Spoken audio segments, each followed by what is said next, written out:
Masu sauraro, Assalamu alaikum. Barkamu da warhaka, barkamu da sake kasancewa da ku a cikin wannan gida na Muradin Zuciya TV. Wanda idan ba ku mance ba, muna nan a cikin littafin nan mai suna Hidaya, wanda Kalisa ta Haidar ta rubuta mana shi.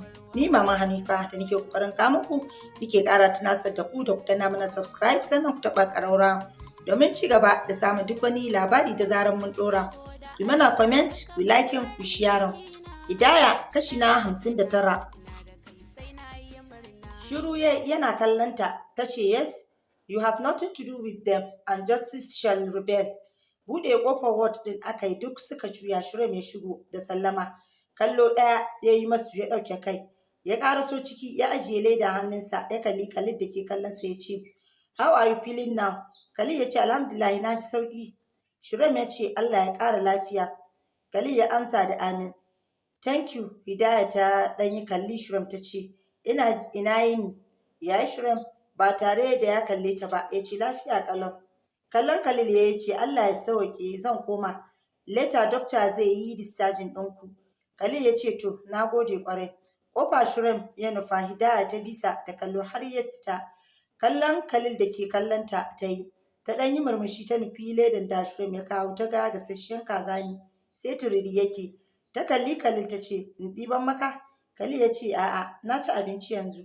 Plate ta ɗauka za ta ɗiba ta ce to, ni zan ci. Bai ce mata komai ba har ta gama ɗiba ta juyo. Still ta ga yana kallonta. A hankali ya ce, ina son maki tambaya. Hidaya ta ce, ina ji. Ya ce, tell me tsakaninku da Shrimp ɗin nan? Hidaya ta ce, nothing kawai dai. Abban sa guardians ɗina ne, and I was resigned in their hope after fighting with my parents. Khalil ya ce, amma kin san yana son ki? Shiru Hidayan ta yi tana kallonsa. Can ta ce, so na kamar ya kenan? Khalil bai kuma ce mata komai ba. Junaid ya shigo ward ɗin, mami na biye da shi. Karfe 3 na yamma aka yi discharging Khalil daga hospital. Mota ɗaya suka shiga tare da Junaid da Zayyad. Mami da Hidaya da wata sisters ɗin mami biyu da suka zo daga Gombe suka shiga motar mami. Junaid na zaune gefen gado a bedroom ɗinsa yana kallon Khalid da ya ga kamar ko magana mai yawa bai sanyi. Duk abin da Junaid zai ce masa a takaice yake amsawa kuma baya kallon sa. Ganin ya gama bottling ɗin shirt ɗinsa, Junaid ya miƙe yana nuna masa turarurrukansa da ke gaban miro. Ba musu Khalid ya nufi gun turaren. Ya ɗau ɗaya ya fesa sannan ya juyo yana kallon Junaid. Junaid ya masa murmushi ya ce, ka yi kyau. Khalid ya sauke manyan idanunsa cikin sanyin murya ya ce, thank you bro. Miƙewa Junaid ya ce, ana jiran ka. Daga haka ya nufi ƙofa. Khalid ya bi bayansa suka fita ɗakin. Hidaya ta buɗe ƙofar ɗakin su kenan ganin su ta tsaya. Khalid bai yarda ya kalle ta ba. Ya fara sauka set ta bisa da kallo. Junaid ya juya ya kalle ta, ta sauke kanta da sauri. Tsaye Khalid ya yi bakin stage yana kallon mutanen da ke zaune falon. Ganin Junaid ya karasa cikin falon ya bi bayansa. Walking slowly. Nan saman kafet duk suka zauna. Mami sai kallon Khalid take. Tana kokarin ganin hawaye bai sako mata ba. Khalid ya gaida mutanen da ke falon gaba ɗaya cikin sanyin murya. Kowannensu dai kallonsa yake. Mami ta nuna masa wasu dattijai mata biyu. A hankali ta ce, your aunties. Ƙannan mahaifinka ne kenan. Khalid ya kalle su amma ya kasa cewa komai. Hawaye suke suma hawaye suke suna kallon sa. Mami ta nuna masa uncle ɗinsa. Sannan ta nuna masa sisters ɗinta biyu. Ta nuna masa duk cousin ɗinsa da ke falon suma. Babu wanda baya goge hawaye a falon. Khalid dai ya kasa cewa komai sai bin su yake da ido. Lokaci ɗaya shi ma hawayen ya kawo idonsa. Mami ta goge hawayen da ke zubo mata. Ta nuna mata su. Dina ta ce, your sisters. Sauran aunties ɗinka da uncle suna hanya. Miƙiya Farida ta yi ta ƙarasa kusa da shi ta rungume sa. Ta fashe da kukan da ke cinta. Cikin rawan murya ta ce, I'm happy meeting you bro, big bro. Alhamdulillah for returning with us. Khalil was just short of words. He can't believe all these are his families. Bai taɓa tunanin yana da su a duniya ba, balle har su haɗu wata rana. Sai yake ganin abin kamar a mafarki zai iya farkawa a ko da yaushe. Dinar da Amira ma kukan suke suna kallon Khalil. Khalil ya dafa Farida cikin sanyin murya ya ce, I'm happy meeting you too sister. Washe gari da safe misalin karfe 9, Hida da Farida da Met ɗin mami na sabin ɗin bakin da ke falon breakfast na soyayyen Irish kwai, shayi da farfesu with bread. Yawanci duk cousin ɗin anti ɗin Khalil ne da kids ɗinsu a falon. Kana ganin su dai ka san babu ta inda suka haɗa hanya da talauci. Mami ce ke ba su Farida breakfast ɗin su kai falo ita tana tsaye kicin ɗin. Buɗe ƙofar falon aka kaka ta shigo. Sakale da katon jikarta ta yafi katon mayafi. Ga sarkan zinarinta sai sheki yake a wuya. Da ɗan kunnensa tsaye ta bakin ƙofar ta dinga bin mutanen falon da wani irin kallo. Can ta ce, ya haka kamar ana yunwa. Tun fa daga airport motocin sojoji ke bayan mu ke jiniya. Ana sanar da jama'a zuwan mu. Ana ta ba mu hanya har muka shigo anguwan nan. Ku ba ku ji ba ne? Yanzu ta ina za mu bi mu wuce ta nan? Duk dankali da kwai. Matar gwamnan Kano da mu ne fa ke tafe tun daga Kano. A jirginsa na kansa kuma aka ɗauro mu. Aka kawo mu nan garin. Muna dira airport motocin sojojin suka hau jiniya. Ana sanar ma kowa ana ta ba mu hanya a titi. To ku kuma mun shigo gida babu hanyar wucewa don Allah. Mami ce ta fito daga kicin jin muryar kaka. Da fara'a ta ce sannu da zuwa kaka. Ta bayan kujera kakan ta bi ta tana taku ɗaiɗai. Ta wuce sama duk akafan ɗin falon suka bi ta da kallo. Yakumba ta shigo falon ita ma. Tana ƙare ma falon kallo ta riƙe haɓa ta ce al'adar Bahaushe dai ba kyau. Komai dai a ce sai an ci abinci. Gidan mutuwa abinci, gidan biki abinci, gidan suna ma abinci. Daga bayyana yaro ma an zo jaje an hau cin abinci. To mu dai rabonmu da abinci wallahi tun jiya da daddare. Yau da safe ma da kaji muka karya. Muka sha yogurt muka kamo hanya abinmu. Mami dai tsaye tana kallonta. Ta kasa cewa komai duk jikinta ya sanyi. Amina da friend ɗinta na tsaye balkoni kowannensu ya kasa shigowa. Yakumbo ta bi hanyar da kaka ta bi sai kuma ta juyo da sauri tana kallon mutanen falon ta ce ina kwanan ku. Fiyu daga cikinsu ne kaɗai suka amsa ta ce ya muka ji da wannan abin na al'ajabi. Babu wanda ya ce mata komai ta ce to Allah Ubangiji ya raba mu da duniya lahiya. Ya kare 'ya'yanmu da jikokinmu da tattaɓa kunnenmu da hinhi'in. Su kuma waɗanda suka cuci wannan yaro Allah ya ƙasa da su. Ya tsine masu albarka ya bi masa haƙƙinsa tunda iyayena suka haife ni ban taɓa jin irin wannan labarin ba sai jiya. Ni dai dama ina ganin sa na ce yayi kama da 'yan kidnappers. To ile ga magana ta nan ashe ɗan kidnapper dai Rahina ce ta haife sa kuma duk wanda ya taɓa zaginta akan ɗan nan nata sai Allah ya saka mata ya bi mata haƙƙinta don ba ita ta aike sa ba ita ta saka sa ba. Daga haka Yakumbo ta wuce sama sai a sannan Ammi suka shigo falon. Mami ta murmushi tana welcoming ɗinsu. Ammi ta zauna nan falon suka gaisa da mutanen da ke ciki sannan suka wuce sama suma.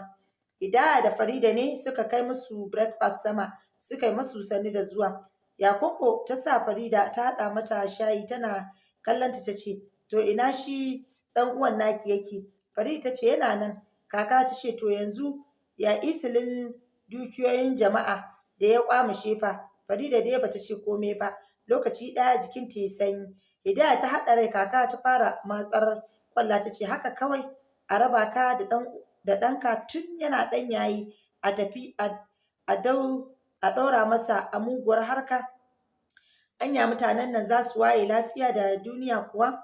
To yanzu ya za mu raba sa da wannan mugun halin da yake yi. Tun sun riga sun cusa masa halin ya shige sa sai dai kawai ya yaudare mu ya yi tuban muzuru.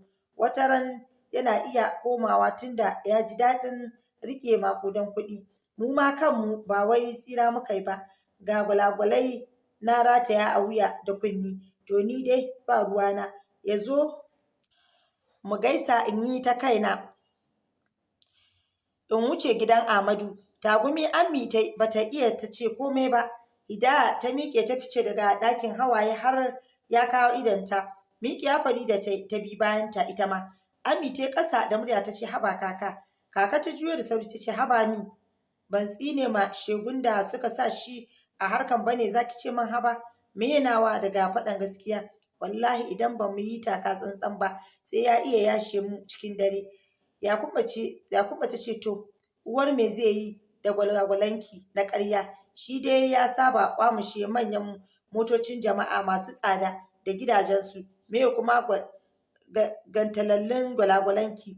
Miƙewa Ammi ta fita daga ɗakin ita ma ranta bai mata daɗi ba. Kaka ta taɓa baki ta ce ni dai ba ruwa na to gidan uwata ce nan ɗin da ba zan wuce gidan Amadu ba dama. Daga cewa zan je in gaida Amadu sai cibi ya zama ƙari. Ita kuma waccan figaggiyar kamar kazar Hausanni ta banke ma ƙafa wai ta fita. To wallahi Amadu ta banke ma ƙafa ba ni ba. Ina ruwanta da ɗan mutane da za ta ji haushi don na faɗi gaskiya a kansa. Ko me ya haɗinta da shi? Kuma ai dole dama sai mun haɗa masa da roƙon Allah idan kuwa ba haka ba. Muna nan mun saki baki zai ci gaba da ɗanyen aikinsa a ɓoye. Allah dai ya saka masa amma kam an cuce sa wallahi. Ahmad dai ya ce yau 'yan sanda za su je su kwamushe sauran shegun 'yan uwan nasa. Yakubu ta ce to ai banda uwarsa mutum ne ya kirkice dama babu abin da za mu zo yi gidan nan mu jama kan mu salalan tsiya. Barin ma ya ji daga gidan gwamnati muke ni duk a tsorace nake ma wallahi. Kaka ce tagumi ta ce ga mu ga Allah dai. Asiya kawar Ammi sanin halinsu bata ce masu uffan ba sai operating waya take. Buɗe kofar ɗakin aka yi mami ta shigo Kalin na biye da ita. Daga kaka har Yakubu suka yi tsit sai 'yan idanuwa mami ta zauna shi kuma ya duka nan gabansu ya gaishe su da ladabi. Babu wacce ta yarda ta haɗa ido da shi. Kaka sai cewa take sannu ɗan nan. Yau dai na takura. Uban Hidaya ya ara mana jirginsa mu taho dai kada Rakiya ta kullace mu. Yakubu ta ce wallahi kuwa Allah ya bi maka haƙƙinka Allah ya saka maka. An zalunce ka kam an bata maka rayuwarka. Kuka Yakubu ta saki kaka ma ta fara matsar kwalla ta ce ni da za a kai ni wajen 'yan shagun sai in ji dalilin da suka ɗauke sa bayan kashe ubansa da suka yi. Na san za su faɗa min tun muna yara ake mugunta a duniya har yau ba a saduda ba. Wannan tsiya da me yayi kama. Miƙewa mamin ta fita kaka na share idanunta ta ce tashi ka tafi kai ma Allah ya saka maka kawai. Miƙewa Khalil ya fita daga ɗakin. Yakubu na kallon kaka ta ce to yanzu me hukuncin uban dukiyoyin da ya tara ta muguwar hanya. Kaka ta gyara zama ta ce hukuncin su a raba ma marayu kawai. Ga dai mu nan da yawa a duniya ba iyaye tun muna yara. A ranar yawancin relatives ɗin Khalil da ke Abuja duk suka koma. Gidan ya rage ɗaiɗaikunsu da za su koma gobe. Da yamma Ammi da friend ɗinta na zaune ɗakin mami. Hajiya Zuwaira da anti ɗin Khalil ma duk suna ɗakin. Yakubu da kaka na can ɗakin da suka fara sauka babu wanda ya tafi inda suke balle ya ji kayan takaici. Anti ɗin Khalil ta yi breaking ɗin silence ɗin ɗakin. Tana kallon mami ta ce to Allah Ubangiji ya sa mu ji alkhairi. Allah ya ba mu nasara. Ammi ta ce amin. Hajiya Zuwaira ta ce ai tunda aka samu aka cafke su gaba ɗaya an yi mai wuyar ai. Amma shi abokin Khalil ɗin ya isilinsa yanzu. Mami ta ce barista ya ce ya bar garin yanzu haka yana Bauchi. Hajiya Zuwaira ta ce to amma a rikod ɗin ai shi Aliyu ya ambaci sunansa. Kin san kuma dole a kotu za a buƙaci ganin abokin nasa da ya ambata. Mami ta murmushi ta ce barista ya so yanke wajen na ce kar ya yi. Idan suka buƙaci Zayyad a kot ɗin za mu kira sa ya zo kuma za mu yi iya ƙoƙarin ganin mun wanke sa shi ma idan Allah ya yarda. Zuwa zai yi iya yiwuwa ya yi zaman gidan yari na ƙanƙanin lokaci but not life imprisonment. Shi ma Aliyun haka zai iya faruwa da shi. Hajiya Zuwairan ta ce insha Allah kotu za ta yi musu adalci da taimakon ku. Hakan ma ba zai faru ba. Mami dai bata ce komai ba. A hankali Ammi ta ce Allah zai ba ku nasara insha Allahu. Ƙarfe 5 kaka ta buɗe ƙofar ɗakin mami ta ce to Rakiya mu dai za mu wuce gidan Amadu mu kwana. Mami ta ce ba za ku kwana nan ba kaka. Kaka ta ce mu kwana nan kuma. O gara mu je gidan Amadu nan. Jama'a sun maki yawa. Ga dai motoci can waje. Duk inda za mu a Kaduna za su kai mu ai. Ami ta ce ba za ku bari mu tafi can gidan can ɗin gobe ba, daga can sai mu wuce. Kaka ta ce ɗana ne fa Amadun, in zo har Kaduna in kasa zuwa gidansa in kwana, lalacewa ta bata kai haka ba Aisha. Mu dai ba mun zo mun jajanta abin da ya faru ba, kuma gashi sai wani haɗa rai mutumin yake kamar baya son ganin mu a gidan nan. Mun rasa me muka yi masa, ba gara mu san inda dare ya mana ba. Kada mu je abu ya lalace mana tsakar dare a shiga uku. Babu wanda ya ce mata komai, ɗakin ta juya ta fita. Miƙiya mami ta fita ta yi musu sallama ita da Yakumbo. Mami na kallon Hidaya da ke falon ta ce collect the bag for them. Hidaya dai bata ce komai ba. Farida tuni ta ɗauke kai dama. Can dai Hidaya ta miƙe babu walwala ta amshi ledan hannun Yakumba. Za ta amshi jakar kaka ta makale a hammata ta ce bar min kayana. Kina hararana za ki wani amsan man jakata? Ki saka min mugun abu? Me ya haɗi na da ke? Banda kawai muna mutunci da ubanki. Ya takura sai na dawo gidansa da zama kwata-kwata. Tun fa maganar da aka yi ɗazu a ɗaki shine take ji kamar ta caccake mu da wuƙa. Yakumba ta nufi ƙofa kaka ta bi bayanta. Mami dai ta bi su da kallo har suka fita sannan ta koma saman. Sumayya na kallon Farida ta ce wa'ade. Farida ta ce ‘yan uwanmu ne. Sumayya ba ta kuma cewa komai ba sai taɓa baki da ta yi. Khalil na zaune compound ɗin gidan tare da Junaid suna hira sama-sama. Su kaka suka fito tsakar gidan da sauri kaka ta ɗauke kai ta nufi gate. Miƙiya Junaid bayan ya ajiye glass cup ɗin drink da ke hannunsa. Yana kallon Khalil ya ce mu je ka yi masu sallama. Miƙiya Khalil ya bisa. Sojojin da ke bakin gate tsaye suka ba su Yakumba hanya suka fita gate ɗin. Waje ma sojojin tsaye ne sai lafiyayyun motoci biyu da motar sojoji a baya. Ganin Khalil Yakumba ta ce a'a da baka ba kanka wahala ba ɗan nan. Kaka na ƙoƙarin shigewa cikin mota. Junaidu ya ce za ku tafi gidan Abba ne kaka? Kaka ta shige motar ta ce Junaidu gara mu je can dai ɗin dai kawai ya fi mana. Yakumba ma ta shige motar. Khalil ya yi ƙasa da kai ya ce Allah ya tsare. Kaka ta ɗaga masa hannu biyu ta ce amin amin. Yakumba ta ce sai ka dage da sallan dare kana roƙon Allah ka ji. A hankali Khalil ya ce insha Allah. Kaka ta fizgo ledan Yakumba da ke hannun Hidaya da ta wani haɗa rai murya can ƙasa ta ce mai ya kawai. Juya Hidaya ta shige wata cikin gida. Junaid na murmushi ya ce amma za ku dawo nan ko? Kaka ta ce ai mun gama da nan. Ita dai Aisha idan ta gama galantoyinta sai ta same mu gidan Amadu.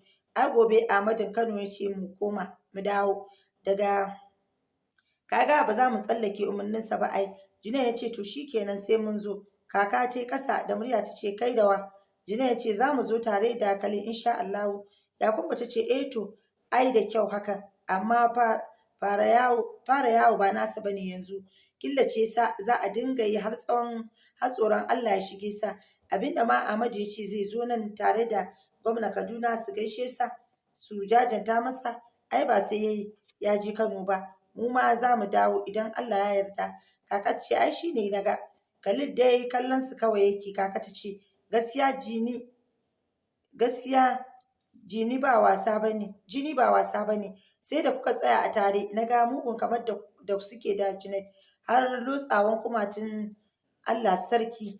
Murmushi Junaid ya Khalil ya ce Allah ya kiyaye hanya. A tare Yakumbu da kaka suka ce amin. Daga haka ya juya koma ciki. Kaka ta yi ƙasa da murya tana kallon Junaid ta ce ka ce marakiya ta yi ta tashi cikin dare tana sallah tana kuka tana nema masa gafara wajen Allah. Na manta ban gaya mata ba wallahi. Sannan ta yi ta masa nasiha cikin dubara akan ɗaukan abin da ba haƙƙinka ba. Sannan ta yi ta nuna masa illar yin haka.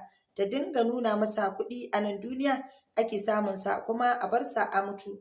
Junaid bai iya ya ce mata komai ba. Yakumba ta ce direba mu je magariba na yi. Allah dai ya kai mu lafiya. Direba ya ja mota na sojoji na biye da su a baya suka bar layin. Bayan isha'i Khalil na zaune falon idonsa akan wani mubi da ake yi a TV. Zamansa a falon umarnin mami kawai ya bi amma bai son zaman cikin falon. Mami kuma ba ta son yana zama shi ɗaya a ɗaki ne. He is always silent, sannan ba shi da walwala. Junaid kuma ya fita. Farida da Sumayya ne falon suna labarin movie ɗin da ake yi. Ƙasa-ƙasa Farida ta kalli ta ce yaya ko ba haka ba ne. Kallon ta ya sannan ya kalli TV ɗin can ya ce ban san ma me kuke cewa ba. Sumayya ta murmushi tana Farida ido ta ce labarin fim ɗin muke yi. Ya ce okay but I don't know about the film. Bai kuma cewa komai ba ya ci gaba da kallonsa. Sumayya ta ce to a kawo maka abinci yanzu. Kallon ta Khalid ya ce a'a. Hidaya da ke zaune danin ta kalle su ta ɗauke ido ta taɓa baki ta ci gaba da cin abincin gabanta. Bayan few minutes Khalid ya miƙe ya tafi danin ɗin. Ya ja kujera ya zauna. Hidaya ba ta kalle sa ba. Tana ci gaba da cin abincinta. Tuni Sumayya ta daina kallon da take yi. Ta shiga zaga falon da idanuwanta kamar mai neman abu. Khalid na kallon Hidaya ya ce baki bani abinci ba tare da ta kalle sa ba. Ta ce ba na ji an ce za a kawo maka ba. Bai ce komai ba. Ta ɗago kai tana kallon sa. Tashi ta yi ta tafi kicin. Ba a ɗau lokaci ba ta fito rike da plate ɗin abincin. To masu sauraro duka ina ga anan zan dakata sai idan Allah ya kai mu za ku ji ni ɗauke da ci gaban wannan labarin. Amma kamin mai ban kwana ina sanar da ku da cewa wannan tashar mai suna Ada Binta Garba Sale Novels TV mun canza mata suna zuwa Muradin Zuciya. Muna fatan hakan zai zama mamu alkhairi a rayuwa ko kuma muna fatan addu'a a gare ku ta ci gaba din a hakan. Nagode kwarai ni mama